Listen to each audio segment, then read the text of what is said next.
forget, we got to get Joe Klecko in the Hall of Fame this year. This is his best chance to get in, and we are going to help him. Mark Gastineau, as we know, got 22 sacks in 1984. 22 sacks.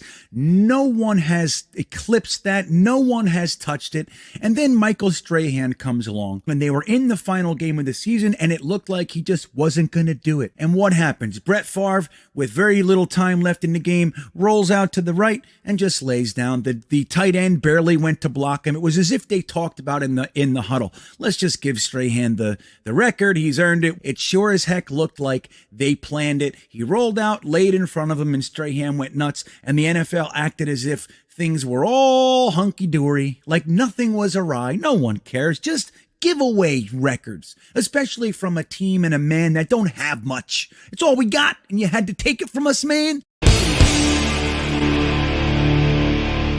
Yeah, okay. Gastineau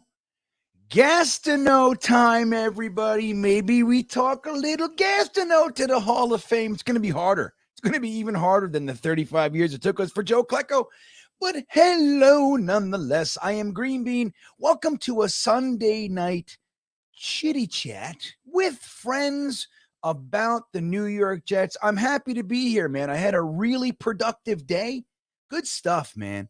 Met with my dudes. I have a morning group of men in the morning. We get together. We discuss feelings. And then I have a friend who's really not doing well with cancer. And our whole community, our homeschool community, went to their house and helped them do all kinds of stuff in their house and yard. And amazing day. And now I get to be here with you. And we're going to talk. I put a poll question in the chat for you to ponder and answer. What letter grade would you give JD? Now, I want to share with you what this stream is about. We're gonna do this for about maybe 35 minutes or so. We have another stream that's more regular on Sundays. I do not want to step on that. I want to warm you up. This is a warm-up act. I'm taking warm-up spot for my good friends over there at Jets Chaos, Dom C. and Jeremy. I believe they have an amazing guest. Dylan Terriman from Jetnation Radio is on there tonight. So they'll be doing that, I believe, at 8. So I don't want to cross streams, as we heard in Ghostbusters. Not a good idea. We don't want to do that. So anyway, we're going to discuss Joe Douglas. Now, where did I get this idea from? Why now? Why today? Well, because it just so happens that today, Sports Illustrated, a rag that we don't talk about all that much anymore, right? Years ago, back when I was a kid, Sports Illustrated was the end-all, be-all. Like, look, we had our normal, like our local papers. I had the Star Ledger. I had the Daily Record over there in New Jersey. Then we grabbed the Post and the Daily News with the back pages. And then there was even New York Newsday from time to time. And every now and then I'd even grab the New York Times. Very rarely the Wall Street Journal for sports, right? You didn't do that too much. But that's what we did. But then when Sports Illustrated grabbed a piece, when they decided to do something, it meant something. Then there was once a year, they did the what? The swimsuit issue. We know about that. And that was a big deal too.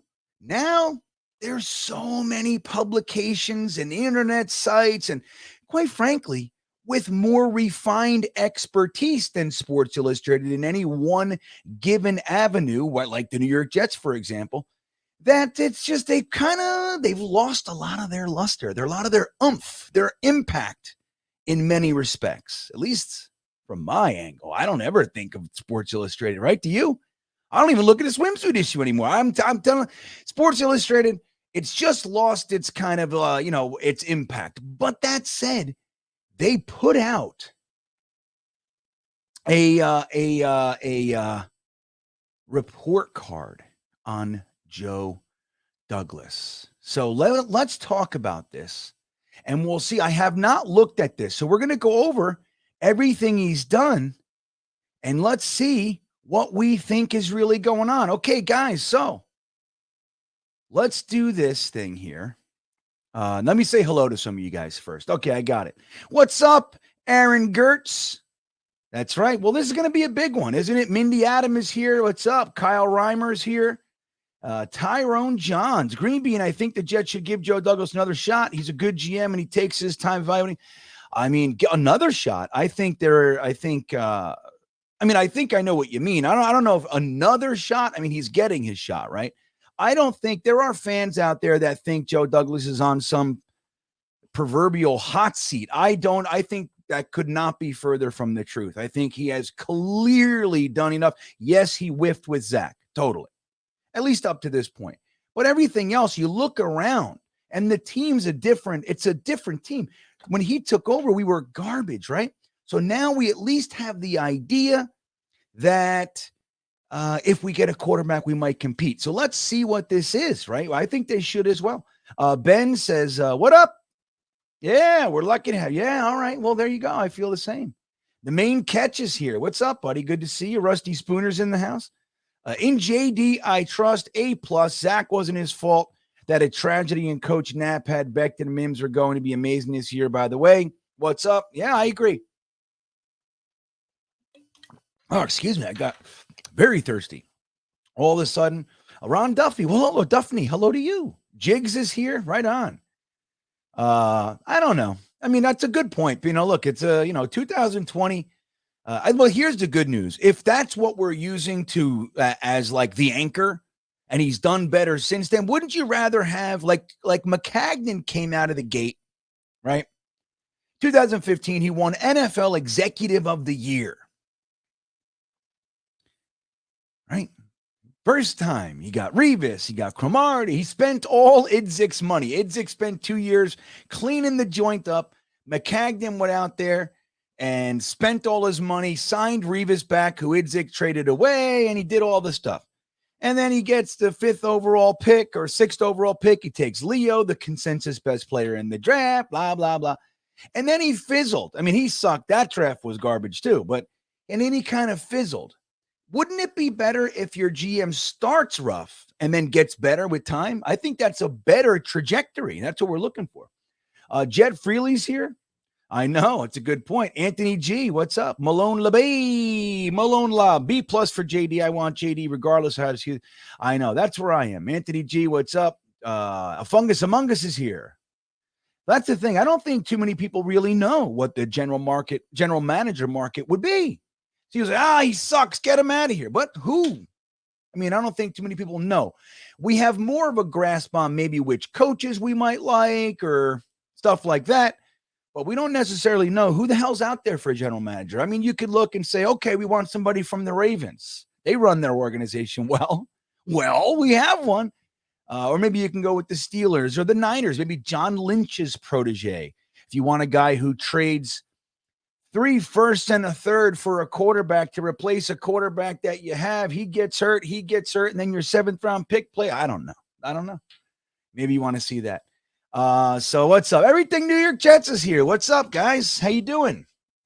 You guys know the Everything New York Jets podcast. Good dudes over there.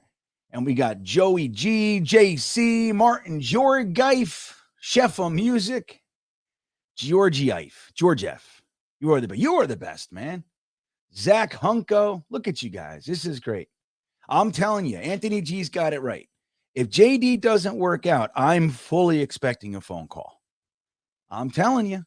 I mean, I'd have my ups and downs too, but I would have had us in the Super Bowl. All right, so let's get into this. Now, I got to back this up. For some reason, I went through this whole Sports Illustrated diatribe. Yeah, Sports Illustrated. And then you get here, and it's fan side, Fan Nation. What the hell's going on here? It's a Sports Illustrated article that they're writing about. Daniel Kelly, Jets Country. Anyway, all right, well, let's take a look at this and we'll see how we agree. I'll let the poll run a little bit longer so we can get more people to answer. More of you are coming in. There are more people here now than there were 10 minutes ago. So on and on. Let's see if we cross the 100 to 150 barrier. I'll just close down the stream. Who knows? It's Sunday night and all that jazz. So anyway, let us go. Here we are. So See if we agree. So it's this former Jet scout. Oh, this is that guy. This is that. You know who this is. This is that guy. Well, listen, Daniel Kelly, this is the most you're ever going to get from me. Oh, my gosh. This is funny. This is the guy, as a former New York Jets guy, scout. So this guy is a big flop, right? So let's see what he says. This has now become a comedy show. That's what it says, Sports Illustrated. I don't know why the hell it says Sports Illustrated. Clearly, it's not. Well, let's talk about it. This has a whole different charm to it now, man. Let's see. This guy's a grumpkin, and let's see what he says. So Joe Douglas was hired June 7, 2019, and has been at the helm for New York for 3 drafts. How has he fared? First round, Mekhi Becton. We know how that. He's missed, but one game the past. He's missed, but okay, there's documented weight issues and injury. Denzel Mims, current status, Jets, 42 career catch, 92 targets, 676 yards, and 0 touchdowns. Right. And that 2021 was a really difficult year for Denzel Mims. As we know, he started with they just didn't like him. Then there was to learn 3 positions before you can play. And then there was the food poisoning, and then he comes back, and then he gets COVID. So it was a rough year for Mimsy. Third round pick, Ashton Davis. Man, oh man. 103 tackles, half sack, 3 interceptions, 5 passes defensed. Jabari Zuniga, he's gone. He's on the Saints. Look at that. There he goes. 10 tackles and 1 career sack. He had that career sack for the Jets. LaMichael Pirine, he's with the Chiefs, so he's a Super Bowl. Look, we cut Pirine, and he goes and gets himself a ring. Wouldn't be the first time. This is a big one. James Morgan, and we argued mightily about this guy. He's out of the league. Interesting. We last saw James Morgan when the Panthers signed him off of our waiver cuts before week 1 again, the game that we played down in Carolina. Cameron Clark retired. Sad. He's a sad one. He was a great pick, man. Never injured in college. Animal tackle, going to move to guard. He needed a year, and he was going to rough up the NFL. And sucks. It really sucks. But this isn't true. Clark retired. Well, I guess it is true because the first year in 2020, they didn't have a training camp. So there's that. Bryce Hall still on the Jets, 115 tackles, 1 interception, 19 passes defended.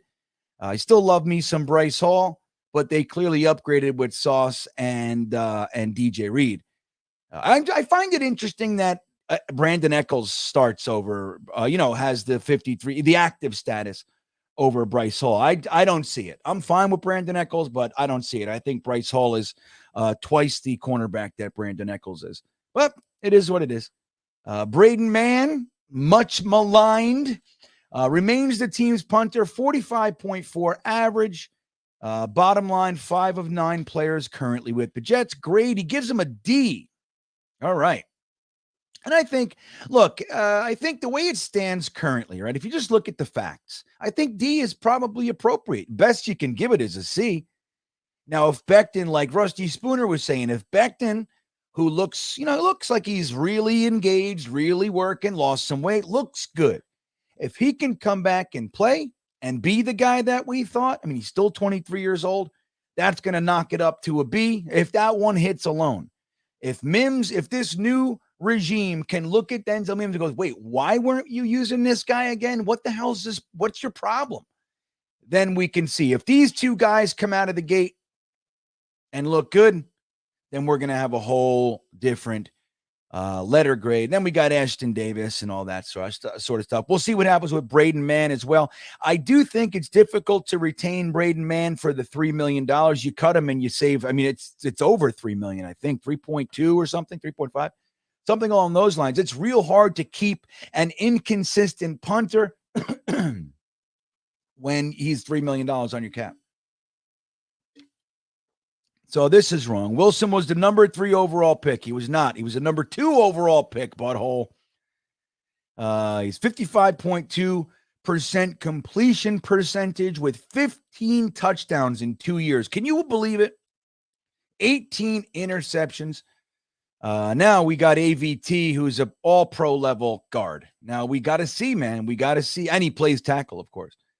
We have to see how he comes back from that injury because, boy, oh boy, was he an exciting player. Then we have Elijah Moore. Again, another guy, really promising. Look, promising right here, too. Interesting. Promising guy. Lots of talent, but for some reason, the previous offensive staff didn't know how to get him into the game. It's really crazy. And I think it's a combination of the staff with the quarterback. I mean, the staff were scheming him open. I mean, look, we saw it. Elijah Moore was open numerous times without even so much as a look. So what is that? We don't know what that is. Michael Carter, I think, is a really good back. Picked up 1,041 yards on 261 carries, has himself a 4-yard average and 7 touchdowns. He's added 77 receptions for 613 yards for an 8-yard average. I think Carter's really good. Again, he's another one.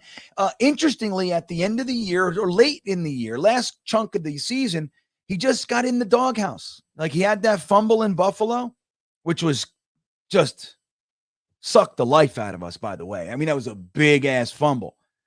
But then you just stop using them after that. I don't understand that. Like, I don't get it. It's like when Mims would go out there, he gets a penalty and they bench him. Like, what is that? No, you got to get guys through this stuff, not punish them. Anyway, we'll see what happens with Michael Carter. I still think the world of him. Jamie and Sherwood, I'm really excited about Sherwood. 31 tackles and 0.5 sacks. But I wonder how many of those are special teams. Special teams, again, when we looked last year, he was second to Hardy with special teams tackles. And when he comes in, he's amazing. Like he would come in for a drive and he makes every tackle. So he looks really good. A lot of hope there. Pinnock, we know what happened with him. Great pick. Really, I didn't like him as a cornerback. He wasn't a safety when we picked him. He was a cornerback. We cut him. We didn't want to expose Tony Adams. That's what we didn't want to do. Pinnock gets exposed to waivers. The Giants snatch him, and he's playing great. 12 games as a rookie, making 16 tackles for us. But then he played 14 games and made 41 tackles, 3 pass defense, a forced fumble, and 1.5 sacks for the Giants. Not too shabby. And then we got Hamza Nasruddin, another guy developing. Went from safety to linebacker. Play special teams. Nothing, I don't think too much hubbub one way or the other. Might be disappointed. I think you could say maybe you could be disappointed in him. Maybe you want a little bit more, but no matter how you slice it, he's still on the team. He's playing. He's on the active roster. So there's that for a 6th-round pick. Another 6, Brandon Echols, like we just talked about. He's actually not starting, but he's the first cornerback off the bench ahead of one Bryce Hall. For me, don't get it. I don't understand it. Bryce Hall started in week 1 against the Baltimore Ravens, and he had that touchdown on him. Dude, you could see it. I mean, it's an incredible. Let me see something here. Bryce Hall, touchdown. What the hell is that guy? Duvernay. Let me see here. Let's see what it looks like. I mean, the coverage was spectacular. I mean, look, his hands in there. It was like it's just an unbelievable catch. I mean, look at this. Look at the coverage. This is like a 40-yard bomb. It happens. It happens. And that was it. Look at this. Look at his hand. It's on the ball. It's just one of those things, man. Can you guys see this? Look at Bryce's coverage. So it's one of those things. It's like, and then from there, we didn't see him again all season, almost. He played a little bit toward the end. It's a weird thing with this team. There's some questions I have, right? I don't really know what's going on. Anyway, let's finish this one. Jonathan Marshall, he was plucked from our practice squad for the Steelers. Didn't really do anything. 7 of 9. So we have a B. B's a good grade, everybody. So let me see what you guys are talking about. Let me see. Let me catch up with you guys here. So we got a D and a B so far. You guys think that's accurate? Let me see here. Beans, let's see. Okay. JC, I like the way he's managing the roster. Can't give him an A. With Zach being a question mark. That's a good one. It's a very important, especially look, when you add The fact that Becton and Mims are at best question marks and Zach looks like a flop, you can't possibly give him an A. You can't, right? You can't. You can believe in him and think he's done more than enough to have faith, but you can't give him an A, at least as far as draft. You can't. Yeah, you can give him a B plus, B minus, B. You can do that. You can't. You can't. His top 2 picks in his first 2 drafts. Now is that? Then you got AVT in the first round of this. So there's that. But he was out too. I don't know. All right, let's see what you guys are saying here. Let me catch up down here. Curly Norman says a C, B if you're feeling generous. Well, are you, Curly? You got to see. Well, are you feeling generous? What's up, G Money? Zach Hunko says B plus, A minus for JD, who has been getting better and better each draft and has done excellent in trades and waiver wire. It's the truth. All right. Joey G, if we get Carr, I think that's the end of Zach. I would say so too. I would say it's fairly certain unless he just resigns himself to being a backup in the next 4 or 5 years. I mean, really.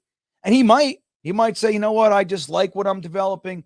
I mean, I think my opinion is if Carr's here, Zach's on the roster for a minute, a year or 2, and as soon as his contract's up, he's leaving. He wants out of here. He wants out of New York. That's my thought. He wants to run back to the West, baby. That's what he wants. He wants to go play for the Seahawks. You know what I mean? You don't want to be around us. Let's see. Let's see what we got here. Let me catch up.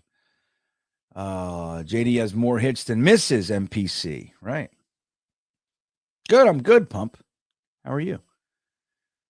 JD, Tyrone Johns. JD is a plus better than Mike McCagnon just because the Jets could have had Mahomes. They chose Sam Darnold. That was when we had Mike McCagnon. Well, that's not exactly right, Tyrone. That's mixing up a lot. Those are 2 separate drafts and all that jazz.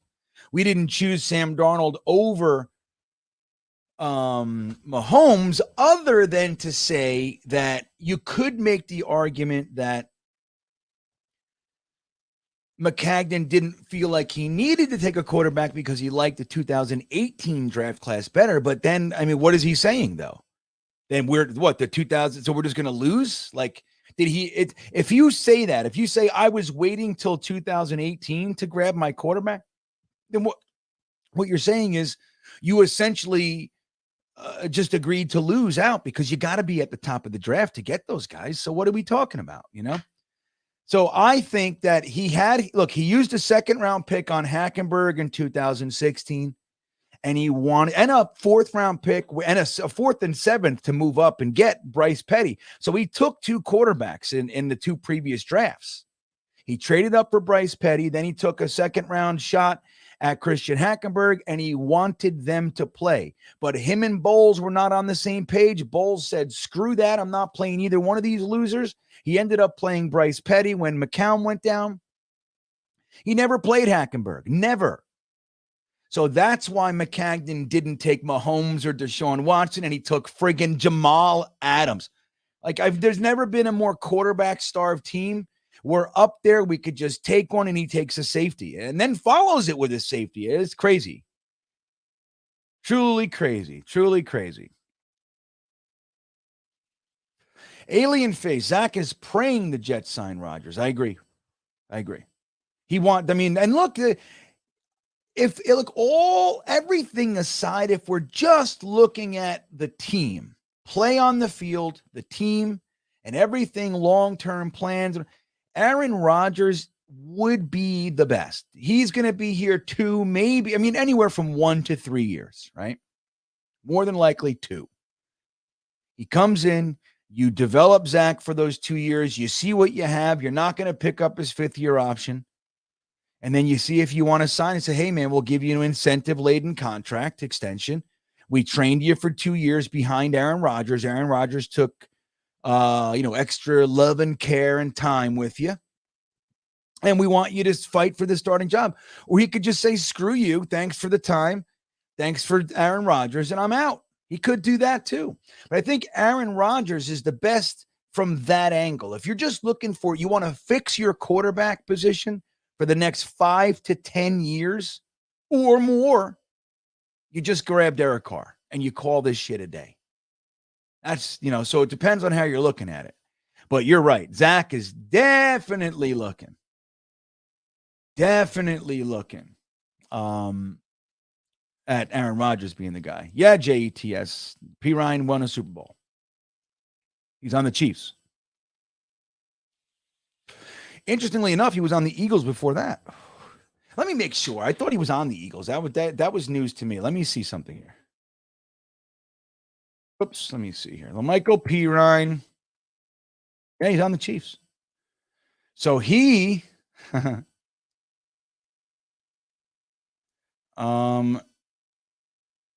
he won a ring. Yeah.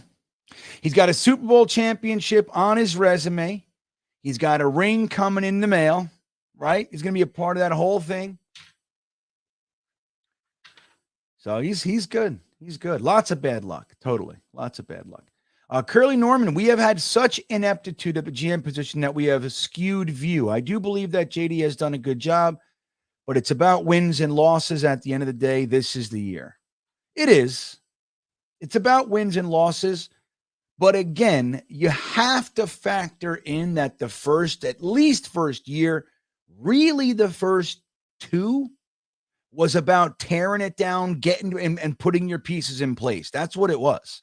It was it was finding out how to get value for all the garbage that's on your roster. You figured that out. And I mean, brilliant job with that end of it. And then now this year was like the first year. It's like, it's about wins, and we were winning. And the quarterback position, we get the quarterback right and we'll see. Right. And this year it's big. It's definitely about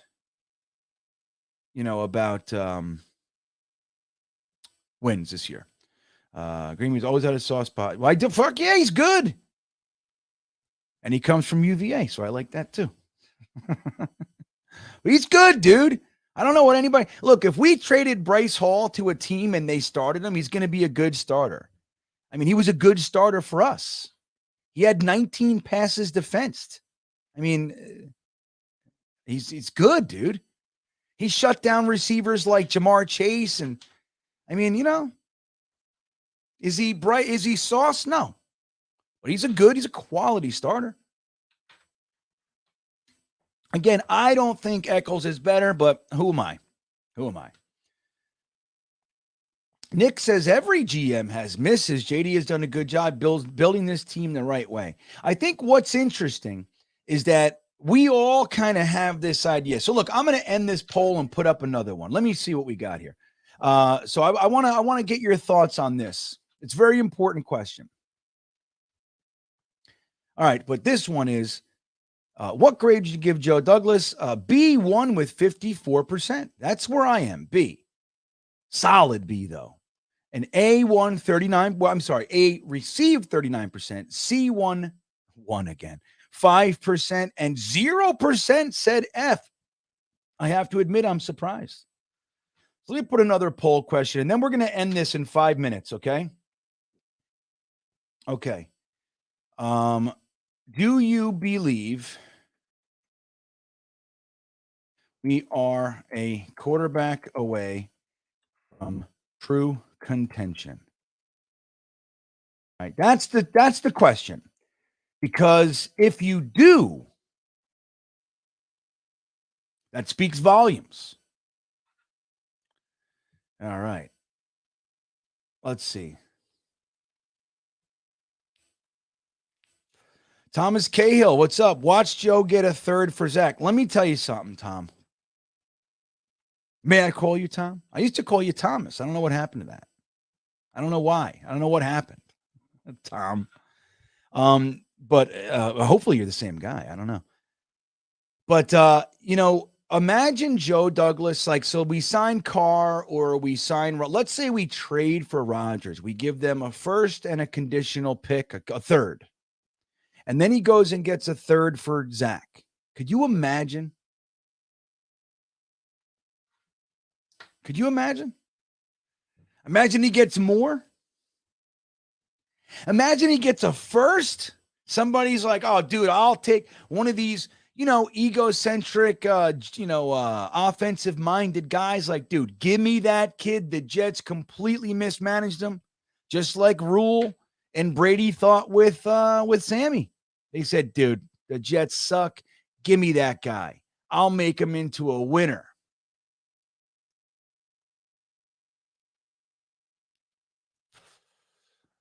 Oh, interesting. What's up, Calvin Pace? Top three. Well, I'm not going to say you. I'm sorry. Even though you're an outside linebacker, you manned our edge for a few years there. I'm sorry. I liked you very much, Calvin Pace. Kiss my face. The top three edge rushers I ever watched for the New York Jets would have to be Gastineau, Klecko, and John Abraham. And then you can throw Hugh Douglas in there. He was great. He was great, man. Hugh was fun. He was good. But yeah. Anyway, that's what I got for you. Well, and that's the thing. So, but that's JD. You can't just say that Jamal. I've heard that argument, JTS. People have said that to me. Jamal wasn't a bad pick. He got us AVT. Well, it's AVT and Garrett Wilson is what we got for him. But Jamal didn't give us those. JD did that. You got to remember that. Joe Douglas took Mike McCagnon's crowning achievement. Like Sam and Jamal were, and Leo for that matter. So you got Leo, Jamal, and Sam was Mike McCagnon's pillars. That's who they were. They were his pillars. That group was the core of what McCagnon was trying to build here. Joe Douglas turned those three guys into a third, a fifth, a second, a fourth, a sixth, AVT, and Garrett Wilson. That's what Joe Douglas did. So it's fun when you look at it the right way. Any word on Rodgers and his cave visit? No, I haven't heard anything. Let me see something here. All right, let's do. So the last year, what does he give him? He gives him 3. All right, so last year he gives him an A. So 3-year total, 19 of 25 picks are still on the Jets. 2 of these picks are out of the league. 3-year period record, 13 and 30. Again, like I just hate the record being used. I hate it because I'm a realist, right? I'm a realist. You can't very well look at the first year. He didn't even get an off season. You know what I mean? And we're like, fucking 2 wins. Let's see. Dark retreat. Dark. Let's see what he says here. Look at this. Somebody, Aaron Rodgers head start. So he's still there, man. He's still there. We don't know nothing. We don't know anything about what he's going to do. So, okay. See what else we got here. Tannenbaum was good though. Yeah, he was all right. I was talking to my son today, Joe. Tannenbaum, while he just completely, like the thing is what he did, you had to pay the piper at some point. And when we did, it was a complete collapse. But Tannenbaum gave us a nice chunk of time with super exciting football. And it started with Mangini, the 10-6 Mangenius year. Mangold, DeBrickashaw Ferguson, then Revis and David Harris and all the guys, Leon and Brad Smith and all those guys. Then we got rid of Brett Favre. Then we got rid of him and got Rex. We got Sanchez, traded for Braylon Edwards. Then we traded for Santonio Holmes, signed LaDainian Tomlinson, traded for Chris Jenkins. Like he did a lot of super fun things. Here's the thing I can tell you about Mike Tannenbaum. When he wanted a free agent, like if there was a free agent coming around, he's visiting places, Jets fans felt absolutely confident. If Mike wants him, he's getting him. Trader Mike, he'll do whatever he has to do. And you felt that. You knew it. There was confidence in him.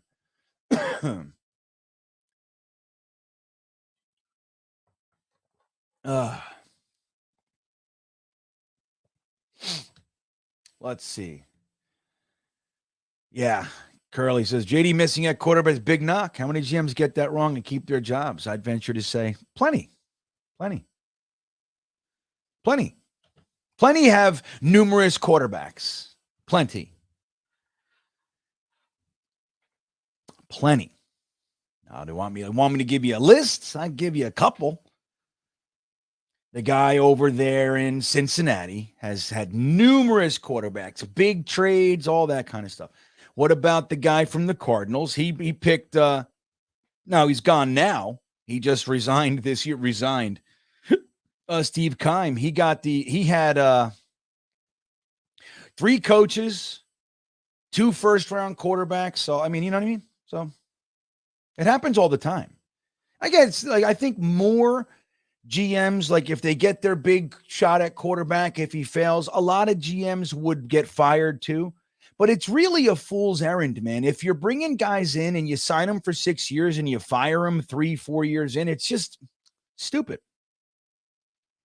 In my opinion, you can't run an organization.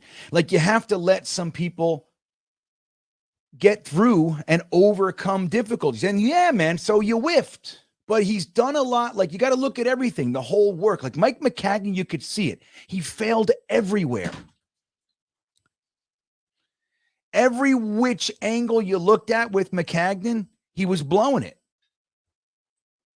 That's the difference. His trades were usually pretty shitty. You could argue that the Sam Darnold trade was pretty good because he didn't give up a first, but he did give up 3 seconds, man. You know what I mean? And the Jets sucked, so they were high seconds.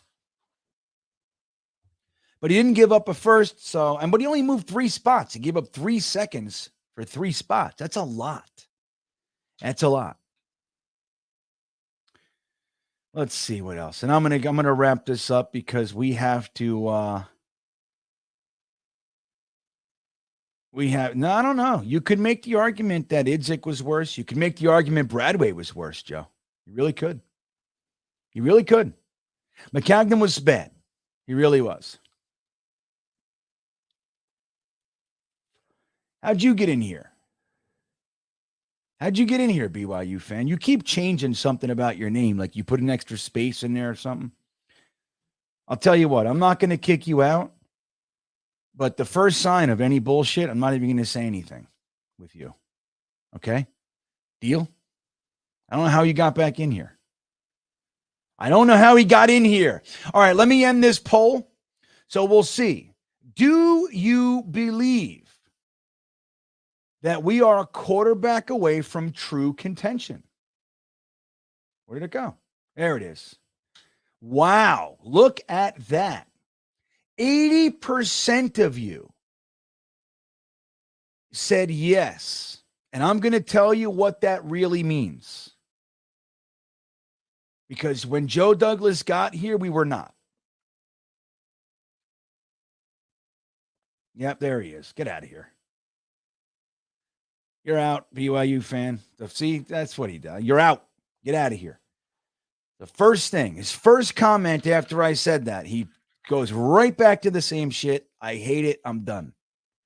No matter now, every single incarnation you create, you're going to have to create 5,000 YouTube accounts. I will ban 5,000 of them. Okay? Anyway, in order for you to answer yes to that question, you must acknowledge that when Joe Douglas got here, our roster was complete garbage. Let's see, the 2017 New York Jets roster, okay? Let's do that. We're going to do this, and I'm going to get out of here, okay? Because I got to open the door and give you I got to get you guys over. Not get you over, but I'm going to let you know that you can go over and watch Dom and Jeremy on Jets Chaos. So this was our team, guys, okay? This was our team. We had quarterback Josh McCown. Can you guys see this? All right. This was our team. Quarterback Josh McCown. Well, nope. This is the wrong season. Sorry, 2018. That's what he got here in 2019. 19. That's really. So let's do, wait, he got 2020. Yeah, so he was here 2000. So let's do 2018. Okay. New York Jets roster. Okay, so let's take a look at this.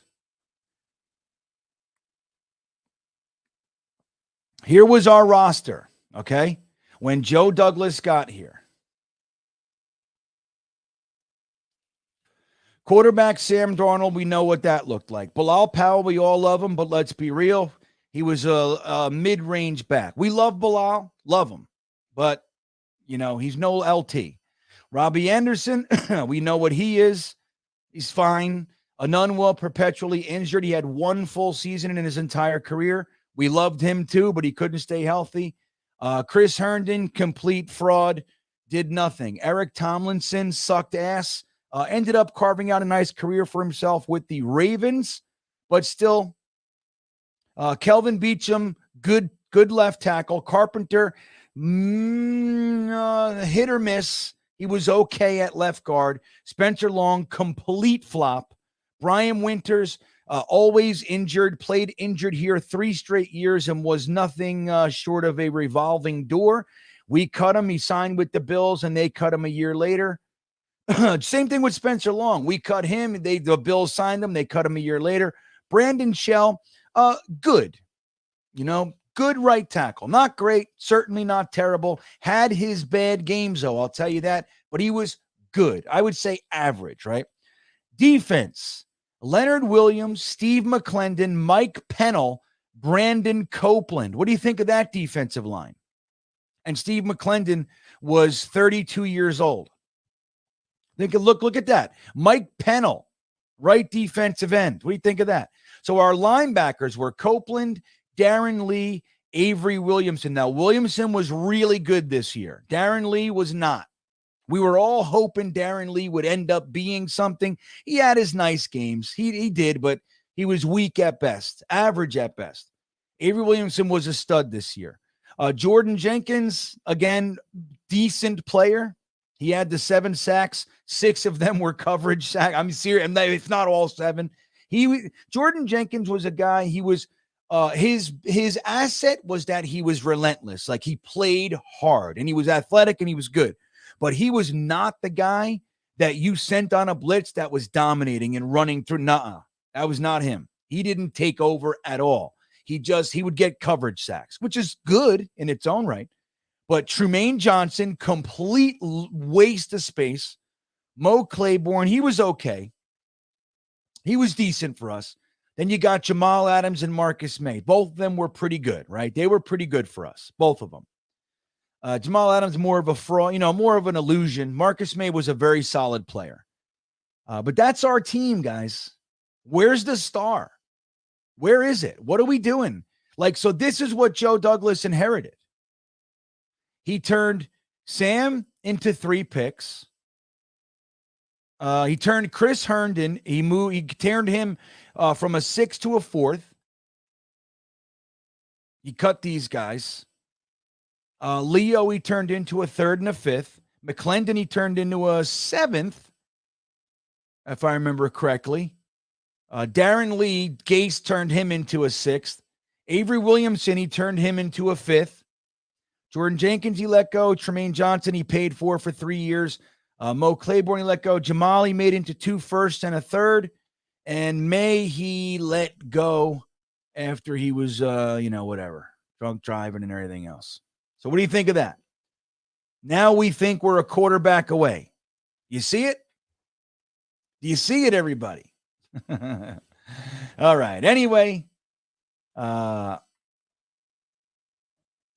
Bills cut him. You can say what you want, Tron Travolta. Let's look at Brian Winter. Brian Winters. Brian Winters was, at best, average. O-line. Let's see. Let me see. Take a look at Brian Winters.